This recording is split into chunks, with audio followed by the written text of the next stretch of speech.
শূন্য ছাড়া 5 এর 6টি গুণিতক খুঁজি। একের দাগের এ। আচ্ছা শূন্য ছাড়া 5 এর 6টি গুণিতক খুঁজি। তার 5 বসাও। গুণিতক না গুণিতক যে শিক্ষক তাকে তো দেখা যাবে। গুণিতক মানে কি? গুণিতক আমাদের নামটা বলো, আমাদের নামটা বললে গুণিতক হয়ে যাবে। বলো শূন্য ছাড়া পড়েছে 5 এর গুণিতক। বলো 5 1 5, 5 2 10, 3 5 15, 4 5 20, 5 5 25, এগুলো সব হবে।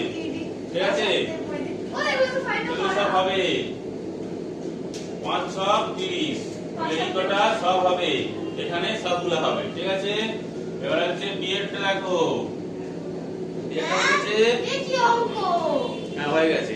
কয়েকটা 7 এর 3টি গুণিতক খুঁজি যারা 50 এর চেয়ে বড়। দেখো 7 7 তে 49 হলে 50 এর চেয়ে একক থেকে বড় হবে। তাহলে 8 7 8 এ 56, 7 9 63, আর 7 10 এ 70। এই তিনটে উত্তর হবে।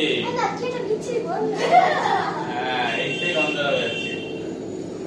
তারপরে দুটি 2 অঙ্কের সংখ্যা ভাবি যারা 4 এর গুণিতক। যারা 4 এর গুণিতক, তাহলে করো। একটা হবে 12, একটা হবে 16। না এই মানে এক নম্বরের প্রশ্ন। ঠিক আছে, তারপরে বলেছে 4 কোন কোন সংখ্যার উৎপাদক বা গুণনীয়ক হতে পারে সেগুলো লিখি। দেখো 4 2 2 গুণে 4, 2 1 কে 2। এবার কি বলেছে? দেখো 4 কোন কোন সংখ্যার উৎপাদক বা গুণনীয়ক হতে পারে। অতএব 4 2 4 সমান দেখো 2 4 ও 1 এর গুণনীয়ক হতে পারে। হতে পারে। এবার হচ্ছে ইয়েটা করো। দেখো কি বলেছে?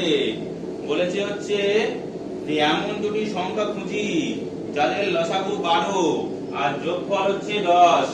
তাহলে লেখো সংখ্যা দুটি সমান সমান 6 ও 4, কারণ 6 যোগ 4 সমান সমান 10। তাহলে 6 আর 4 এর লসাগু করো। 2 দিয়ে 3 আর 2 দিয়ে 4 সমান সমান লসাগু। 2 গুণ 3 গুণ 2 সমান সমান 12।